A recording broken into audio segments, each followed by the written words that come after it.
Today we're going to be talking about teen mental health crisis and the whistleblower, a former engineer who blew the whistle on Facebook and Instagram. So, Will, can you tell me a little about what's going on?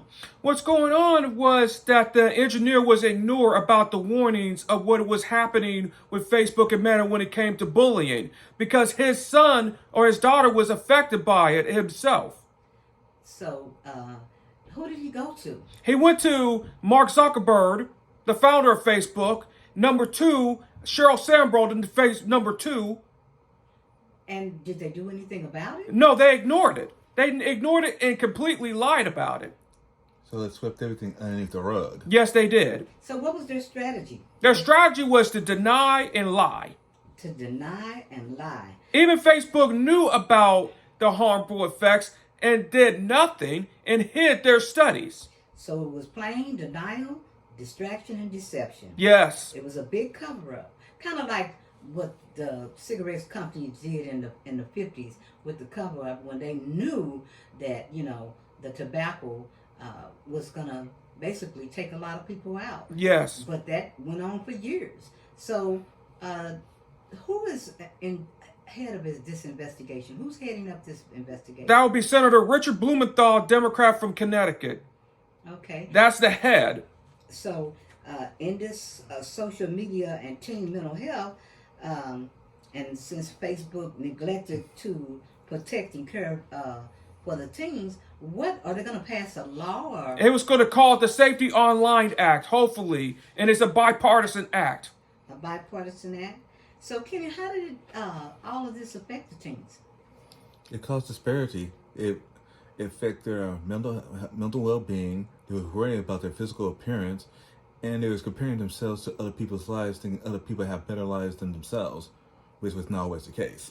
And the thing about it is they don't see the whole picture of somebody's life behind the scene. They just see what's in front of the camera. And that's 10 or 15 minutes of their life, because you go up on camera and you look like, oh, well, everything is wonderful, glorious, and you got all these people wanting to be something that, that these other people aren't.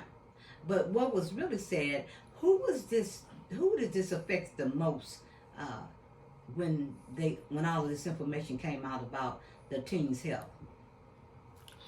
It affected the children. It affected young people. And affected minorities. And it affected minorities. okay, and women really got affected.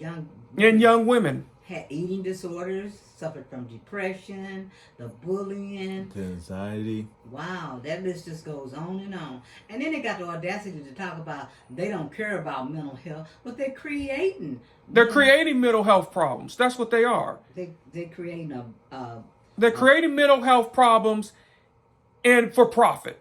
That's what they're doing. So Mark gave no response.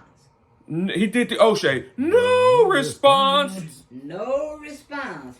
Okay, they had all this information and nothing happened. Nothing happened. So basically, it was like profit over morals. Yes, it was. It was profit over morals. Wow. So what did Mark's number 2 do? Nothing. Same thing. No response. No response once again. Turn the other cheek. So that means that who's policing social media? Nobody's probably post social media. And social media companies even said, oh, trust us. Another dangerous word in the English language is trust us. Once you hear the word trust us, don't trust them. Oh. Right. So they sit up and said, trust me or trust them, and no trust whatsoever. This is not the first time that they've done this, huh? No, Nope. This is not the first time they've done this. So all this money that Mark has, you mean that he can't come out and kind of fund the institutions that's dealing with all the mental health? He's creating it. And what's even worse is that Mark Zuckerberg also has mental health problems as well. He's a unique ability like I am. Yeah, I see that. No. He's a unique ability. Like I am. Okay, and so Mark should be a little bit more understanding, right? More than understand. He should know better. And he should have resigned a long time ago. And it's going to take a unique ability to hold another unique ability accountable. Well, anybody can hold. Anybody can hold anybody accountable. But the job just needs to get done. Yes. They just went too far on it. You know, and since we've had social media, the suicide rate, oh, scratch that. I cannot say that word. We'll scratch that. The deletion Deletion rate rate has went up. went up. Right. And I know it's kind of sad because, like I say, young people, young adults, get on there and they're comparing their fashion, they're comparing their weight, their body weight, Their money, their food that you eat to somebody else. and really, You don't know what's behind the scenes. It's like the rewards gap instead of what is behind the scenes. You don't know what's going on behind the scenes. They're keeping up with the Kardashians. And who want to keep up with And them? who I want to keep up with them? Because that's a lot of mess behind the scenes on that one. A lot of mess. Well, you know, it's kind of like on the board that says like, dislike, you know, Subscribe. subscribe, and like you have to subscribe to yourself. That's right. You need to subscribe to yourself. And comments too. And comments. And it's kind of sad because this is a law that's need to have been enacted like yesterday, and it's still going on today. It is. And we are in a terrible mental health crisis, and nobody seems to think that It cannot happen to them until it does. it's a priority. Our whole nation, after the invisible virus, just went under. And nobody's addressing the health of our nation. The thing is, they don't care. They don't want to address it. Well, it's not about not caring. It's about priorities. What's more important? What's more important is war over mental health. Mental health is a war. Mental health is a war within your mind and your body. Absolutely. But they rather spend it on outside wars like military before mental health. Well, you know, you put a gun in somebody's hand that got mental health issues. You're in trouble. We have all these mass shootings, you know, and they've done studies. They said they've done studies on all this, and like this is not new. It's not new. And so if it's not new, then what is the solution? Do you think that it'll get achieved this go round? I mean, I don't think so because I don't trust this Congress to do it. But we're pushing social media heavy, right? Yeah. Everything is about social media, AI, and it's like we don't even have control of our brain. We don't hardly even think for each other. Like a long time ago, we had the yellow pages, a book. We had to remember numbers, and now You don't even have to do that anymore. I remember, like, mailboxes. Now it's emails. right. And people don't write no more. They just email. I mean, yeah, a letter get lost in the mail, but you can still lose an email. Now you lose your whole identity once you get on social media, because Identity theft, That's big right. time. And identity theft is like the new murder. You don't have to kill them physically. All you just have to do is just do identity theft on the web and you're done. Don't push your social security out on the web. no, No. you're not supposed to do that at all. Yeah. But I really thought that this was a good topic, and it's not just for teens. It covers across the board. You know, the teens seem like they're being affected more because, like, you look at all the fashion, all the cars, even when people going on dates, nobody seems to be talking about mental health. Everybody seems to be into their fashion world. You know, Their fashion world, their material world, their cars, their clothes, the big house they can get. But the only- It's ridiculous. But see, that It's might be- insane. that might be their measure of success. Maybe they don't think of their mind, you know, having clarity or mindfulness or being able to make their own decision as ranking number one, because everybody in a way decides what they feel like is their number one priority, and I guess mental health is not at the top of the list. But this someone once said that mental health and wealth goes hand in hand. Well, who was that that said it, Ken? Shout out to Tim, the intentional millionaire. Shout out to the intentional millionaire. Yep. And the good thing is that uh, when we came out as a family, and this is what's hard about mental health, because when you come out, you're going to be what? Stigmatized. A lot of people hide. This is something that people don't talk about in the open. No. They don't talk about it, and especially in the minority communities, in the black community. Well, the problem with social media is transparency. There's no transparency. Only thing you see is what you see on camera, but you don't see what goes on behind closed doors. The struggle that is behind it, how to get to that reward. And people are rewarded for intentional behaviors. They are. Which is sad. Which is very sad. We even have a government in charge of intentional behavior too. We're electing people that have intentional behavior as well. But the bottom line is that our nation is in a crisis. Mental health is on the rise. Mass shootings on the rise. Killings is on the rise. Joblessness is on the rise. Homelessness is on the rise. Absolutely. And we got to figure out a way to combat this problem, And because if we don't combat this problem, not only this is going to be the end of our nation, this is going to be the end of humanity. Absolutely. And one of the biggest problems that I see that's happening in mental health is empathy. And a lot of people don't like that word because they say it's a sign of weakness. But empathy is the open door of communications to be able to reach across the way and say, hey, I would like to communicate with you, foreign languages, people in other countries. That's the way that we can keep our humanity. We are losing subscribers. We are losing people every day because we lack empathy. They don't show it on the job. They don't show it in school. You don't get it at home. People just don't have that compassion, empathy, and support. And usually we are not even going to take the time to learn empathy in these things. People don't want to even take the time to learn empathy anymore. Well, empathy, if you think about it, starts within the home. It starts within the home. And then it works its way outward. It's just like advocacy. And that's what, once this got so bad on social media, then what happened? They said, hey, we're done. These are our kids. And we got to go to bat for them because they're suffering these consequences of sexual harassment. They're suffering the consequences of bullying, consequences of,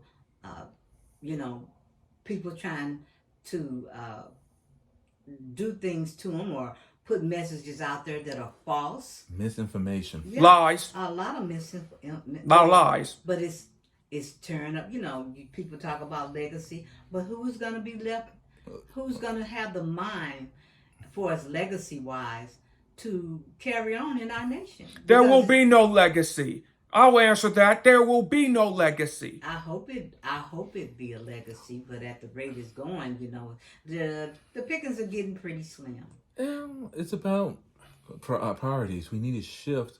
We need to shift from. We need to have a mental health shift away from guns and military to mental health. Well, we need to shift more instead of I nucleus factor than thinking it's I more than it's like you nucleus factor and reach across the aisle and say, hey, you're not alone.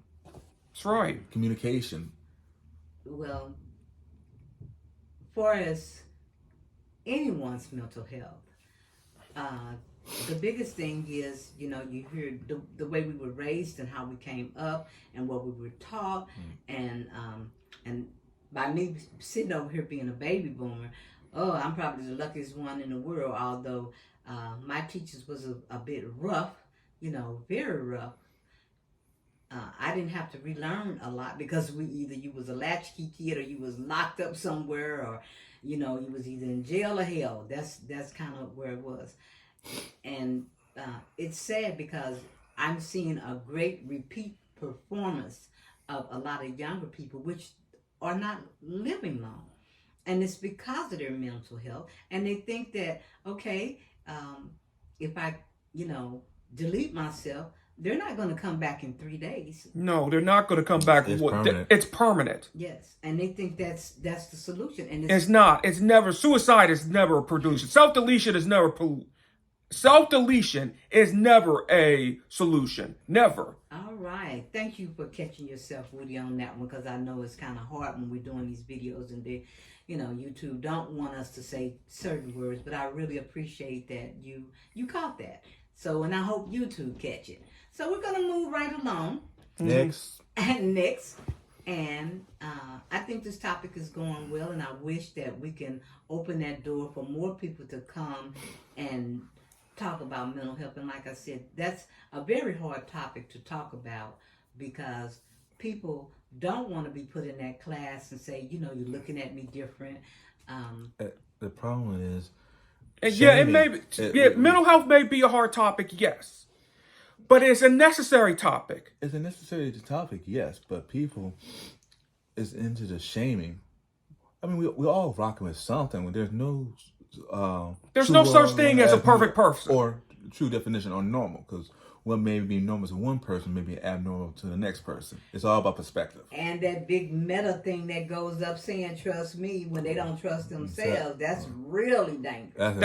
That's one of the dangerous words in the English language. Trust me. Well, what happens is we're starting this conversation. Maybe we can get more people in to invite them in to go in with us and say, hey, we have a safe community too. And shout out to Maggie, because I love to hear her say, I got a safe community. Shout out to Gail at Night. She has a safe community. To Lou Casely. There are many people out here that's putting out some really, really good information. And as a community, we need to, bind together and just really put it out there and not feel ashamed. As a matter of fact, I think Suzette Speaks, what was it, last week or was it this week? She did it this week. It was about, with Suzette Speaks, it was about,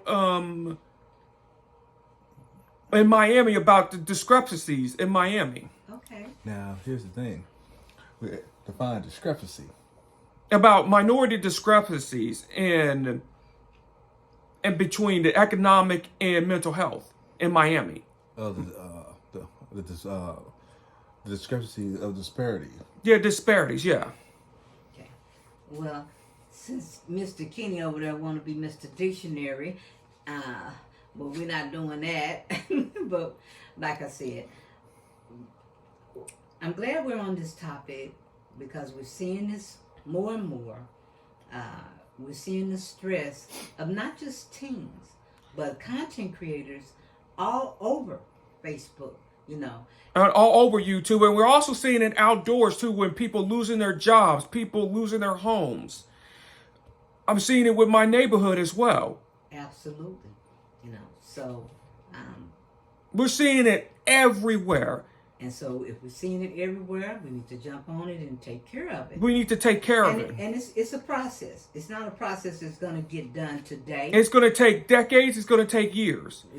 We just have to work on it. And we're just going to have to work on it. A day at a time. A day at a time. And a life at a time. And it starts with yourself. But we got to make it a priority because I think what happens with us is sometimes we don't realize that we are our best advocates. And we have to get out there and, swing, punch, and do everything for our life. And we don't do that. We don't do it on the mental side, and we don't do it on the medical side, either. I can't, like I said, I can't see myself going to a doctor and asking him to fix my life when a lot of that should be me fixing my life because he's not with me every day. He doesn't feel what I feel. And that's the same thing with these young people.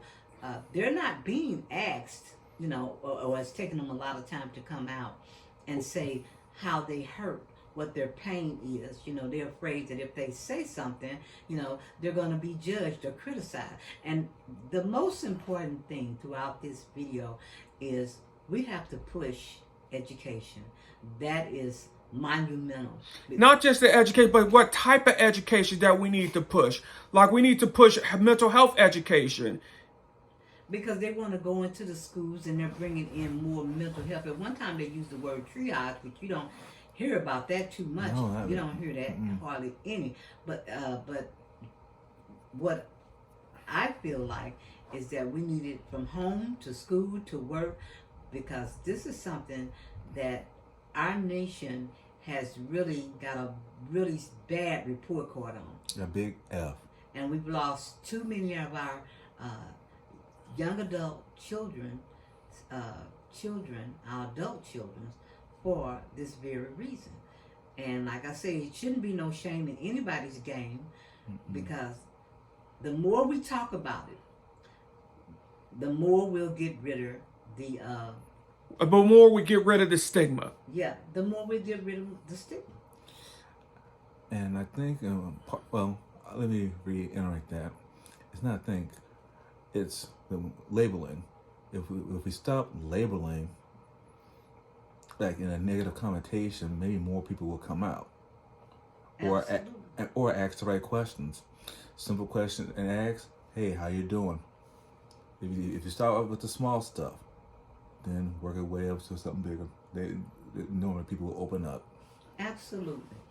And you know what? I think this was really a good time to bring this out, because like I say, we are all content creators, and we've seen a lot of content creators that had to go out, take a break, regroup and get their mental health together, because sometimes they feel stressed and pushed, and and they work really hard.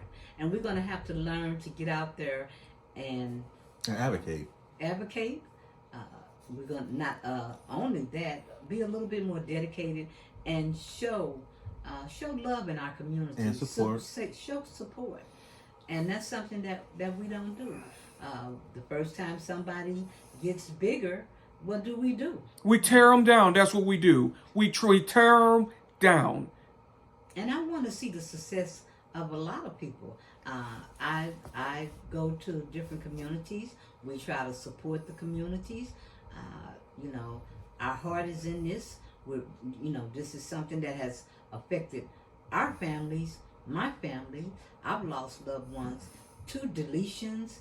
A lot of people in my family, even being the age that I am now, sitting here just thinking about all, not elders, I'm talking about young adults in my family that are no longer here, because maybe they just couldn't come out and say, "Hey, I have a problem." I mean, we need to start checking on each other. We need to start having this conversation. And the major thing is, the more you learn, the more you educate yourself about any subject, and when the better off the judging goes away. It is. You won't judge a person as much as when you learn. Because when you learn about that person, then you also learn about yourself. You learn about yourself, and there's clarity. There's a greater understanding. Transparency. Absolutely. I think another problem is they call it the Schusterman factor. It's like, shh, we can't talk about that. Why you can't talk about it? I mean, if it's a big problem, you have to address it, because if you don't address it, it's going to get worse. Absolutely. And another thing, and I've heard this time and time, most young adults, children, elders, they don't think that they're enough. But what I want to tell you young men tonight is that you're more than enough. You don't have to go out there and emulate anybody. Being a person with your own identity is more important, because a lot of times the people that you may emulate, they may not have their life together. No, they don't. And then when they crash and burn, you're going to crash and burn with them. Even worse. Because you look up to them and you say, wait a minute, how this person, I thought they had it all together, but in reality they didn't. It has taken me years, and I can honestly sit here tonight and say, I don't have it all together. And yes, I'm rocking the list, and I don't mind. And I know how to say I'm sorry. I'm not, as Von Dale would say, I'm not the grown-up in the room. but I'm constantly Growing up and learning. The absolute, because I want to learn. I want to be in this moment in time. And the thing that kills us the most as adults is because we think we're adults, that we have control. I think we're the only species on this earth that can make decisions, and we would do well. But what happens to us? We go center left, and instead of making those decisions and keeping ourselves focused on ourselves, no, we want to control. And that's what kills us. When we start wanting to control everything, that's what brings on the mental health. That's right.